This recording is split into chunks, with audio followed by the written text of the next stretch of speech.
ছটফট করতে করতে বগুড়ার শাহজাহানপুরের স্বামী স্ত্রীর রহস্যজনক মৃত্যু হয়েছে। বৃহস্পতিবার ৯ মে সকাল 10:15টার দিকে তাদের শহীদ জিয়াউর রহমান মেডিকেল কলেজ সজিমেক হাসপাতালে আনার পর চিকিৎসক মৃত ঘোষণা করেন।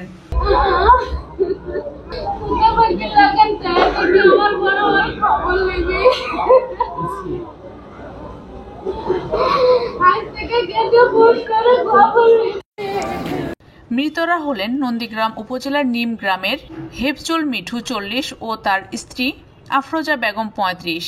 তারা শাহজাহানপুরের আরিয়াবাজার এলাকার অবসরপ্রাপ্ত সেনা সদস্য শফিকুল ইসলামের বাড়িতে ভাড়া থাকতেন। হেফজুল পেশায় বগুড়া শহরের আশেপাশে গাছ কেনা বেচার ব্যবসা করতেন। মৃত দম্পতির মরদেহ ময়নাতদন্তের জন্য সজিমেক হাসপাতালের মর্গে নেওয়া হয়েছে। আমাদের শহীদ মেডিকেল কলেজ হাসপাতালে জরুরি বিভাগে দুজন রোগী আনুমানিক 10টা 5 মিনিটে আসে। আমরা জানতে পারি তারা হাজব্যান্ড ওয়াইফ, স্বামী স্ত্রী, এবং দুইজনকে আমাদের এমার্জেন্সি মেডিকেল অফিসার মৃত হিসেবে পাই। তো দুইজনের একসঙ্গে মৃত্যুটা একটু আনইউজুয়াল ডেথ, আমাদের কাছে এটা অস্বাভাবিক মৃত্যু হয়েছে। আমরা আসলে মৃত্যুর কারণটা স্পেসিফিক বলতে পারবো পোস্টমর্টমের পরে। আমরা পোস্টমর্টমের জন্য যাবতীয় যে ব্যবস্থা সেটা করেছি। তারপর লাশ এখন মর্গে রয়েছে, পুলিশের হেফাজতে রয়েছে। আশা করছি মৃত্যুর সঠিক কারণ পোস্টমর্টম রিপোর্টের পরে। কোনো সম্ভাবনা উড়িয়ে দেওয়া যাবে না, কোনো সম্ভাবনা উড়িয়ে দেওয়া কার্ডিয়াক অ্যারেস্ট হতে পারে, সুগার নিল হতে পারে, কিন্তু স্পেসিফিক আসলে দুইজন স্বামী স্ত্রী দুইটা মৃত্যু একসঙ্গে হওয়াতে আমাদের সন্দেহের কারণটা বেশি, এবং আমরা অ্যাকচুয়ালি কমেন্ট করাটা ডিফিকাল্ট আসলে কিসের জন্য এটা পোস্টমর্টম না করে করাটা। তাদের স্বজনরা জানান, প্রায় 1 যুগ আগে নন্দীগ্রামের হেফজুলের সাথে শাহজাহানপুরের প্রাণবাড়িয়া গ্রামের আবুল হোসেনের মেয়ে আফরোজার বিয়ে হয়। তবে দীর্ঘ দাম্পত্য জীবনে তাদের কোনো সন্তান ছিল না। ভাগ্যের অন্বেষণের চেষ্টায় হেফজুল 2019 সাল থেকে 2022 সাল পর্যন্ত মালয়েশিয়ায় প্রবাস জীবন কাটান। করোনা মহামারীতে সেখানে সুবিধা করতে না পেরে দেশে ফিরে তিনি শাহজাহানপুরের টিনশেড বাড়ির 2 কক্ষ ভাড়া নিয়ে ভাইরা জুয়েল হাসানের সাথে গাছের ব্যবসা শুরু করেন। স্থানীয় ফোকাস সোসাইটি নামে একটি প্রতিষ্ঠান থেকে হেফজুল সম্প্রতি 1.5 লাখ টাকা ঋণও নিয়েছিলেন। তবে সেই টাকা পরিশোধ নিয়ে কোনো চাপ ছিল না তার।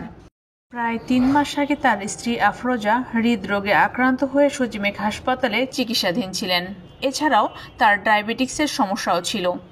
বাড়িওয়ালা শফিকুল ইসলাম জানান, আমার মেয়ে মোবাইল করে যে মিটু আঙ্কেল অসুস্থ হয়ে গেছে, দুইজনই বিছানায় পড়ে ঘোরাঘুরি করতেছে। আমি যখন বাজারে যাই, বাজার থেকে বাসায় যাই বিভিন্ন কেউ বলেছিল ডাক্তার আনো, আমি তখন কারো কথা না শুনে 2টা সিএনজি নিয়ে আমি মেডিকেলে নিয়ে আসি। মেডিকেলে নিয়ে আসার পরে ভিতরে নিয়ে যাওয়ার পরে ডাক্তার মৃত্যু ঘোষণা করে। না, খুবই সম্পর্ক ভালো ছিল। এ অসুস্থ হলেও প্রতি মাসে 4,000 3,000 টাকার ওষুধ কিনে দিত। সবসময় ডাক্তারের ওষুধ দিত, সেদিক দিয়ে কোনো কমতি সে করেনি। আজকে যে দুইজনে খুবই মিল ছিল, দুইজনে হাসি ঠাট্টা করে সবসময় পাশে একসাথে বসে গল্প করত। আমার তাদের ভিতরে কোনো ঝগড়া দেখিনি। আফরোজার বোন শিমু আক্তার জানান, আফরোজার সঙ্গে জুয়েলের প্রায় 1 যুগ আগে বিয়ে হয়। শুরু থেকেই তিনি গাছের ব্যবসা করেন। আজ সকালে তাকে ফোনে জানিয়েছেন শহরের পুলিশ লাইন্স এলাকায় গাছ কাটা হবে। এরপর খবর আসে তারা হাসপাতালে। খবর পেয়ে সেখানে গেলে দুজনকেই মৃত অবস্থায় দেখতে পান। মাসে 6-7 হাজার টাকা তার ওষুধ কিনতে যায়, কোনোদিনও আমার বোনটা তাক সরে বসবে কয় না, আঘাত দিয়ে কথা কয় না, কিচ্ছু ওদের মধ্যে কেসের গন্ডগোল কিছুই নাই। আর আজকে দিনের 8টা 10 আমার বোনতে আমার সেটা ফোন দিছে। আমার হাজবেন্ড গাছ কাটা কাম করে, আমার বোনতে হলো ব্যাপারী, লাখ লাখ টাকার ব্যবসা করে। তো আমি বললাম এই মাতুরি গাছ কাটার জন্য বার হয়ে গেছে। তো বললো আচ্ছা। আধা ঘন্টা পরে ওই পাশের বাসা থেকে ফোন গেছে, তুমি কি শিমু হচ্ছে, তোমার বোন অজ্ঞান হয়ে গেছে, তোমার বোনকে দাপাদাপি করেছে, এই মাত্রই তুমি তাড়াতাড়ি আসো। আসতে না দেরি হচ্ছে অল্প না আধা ঘন্টা।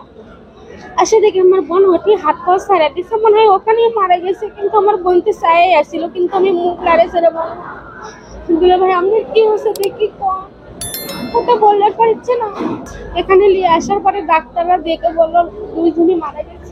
ব্যবসায়িক লোন আছে, আমি তুলে দিছি, আমি 1.5 লাখ টাকা তুলে দিছি। তারপরে ম্যানচেস্টার থেকে নিয়ে দেওয়া আছে সেলেনের রিসার্চ। বগুড়া শাহজাহানপুর থানার পুলিশের ওসি শহীদুল ইসলাম বলেন, হেফজুল আলম মিঠু এবং আফরোজা তারা দুইজনেই বাসায় অসুস্থ হয়ে পড়ে, তাদেরকে দ্রুত হাসপাতালে নিয়ে আসলে কর্তব্যরত চিকিৎসক তাদেরকে মৃত ঘোষণা করে। এই খবর পাওয়ার প্রেক্ষিতে আমরা এখানে এসে মৃতের বাবা সহ আত্মীয় স্বজন এবং বাড়ির মালিকদের সাথে কথা বলে আমরা যেটা জানতে পারলাম যে তারা সকালের দিকে তাদেরকে দেখেছে, বাজারেও গেছে ছেলেটা। এরপরে তারা বাড়িতে এসে স্বামী স্ত্রী দুজনেই যে কোনোভাবে অসুস্থ হয়ে পড়েছে, হাত পা ছড়াছড়ি করতেছিল। তখন তারা প্রতিবেশী সহ তাদেরকে দ্রুত সেখান থেকে হাসপাতালে নিয়ে এসে কর্তব্যরত হিসেবে মৃত ঘোষণা করে। আমরা প্রাথমিকভাবে এই মুহূর্তে আমরা কিছু বলতে পারতেছি না, তবে আমরা তাদের ময়নাতদন্ত সাপেক্ষে আমরা হয়তো পরবর্তী মৃত্যুর কারণ আমরা বলতে পারবো। আমরা আইনগত ব্যবস্থা প্রক্রিয়াধীন। ময়নাতদন্তকারীর নাম প্রকাশে অনিচ্ছুক একজন রোম বলেন, মরদেহের ধরন দেখে মনে হচ্ছে বিষক্রিয়ায় তাদের মৃত্যু হয়েছে।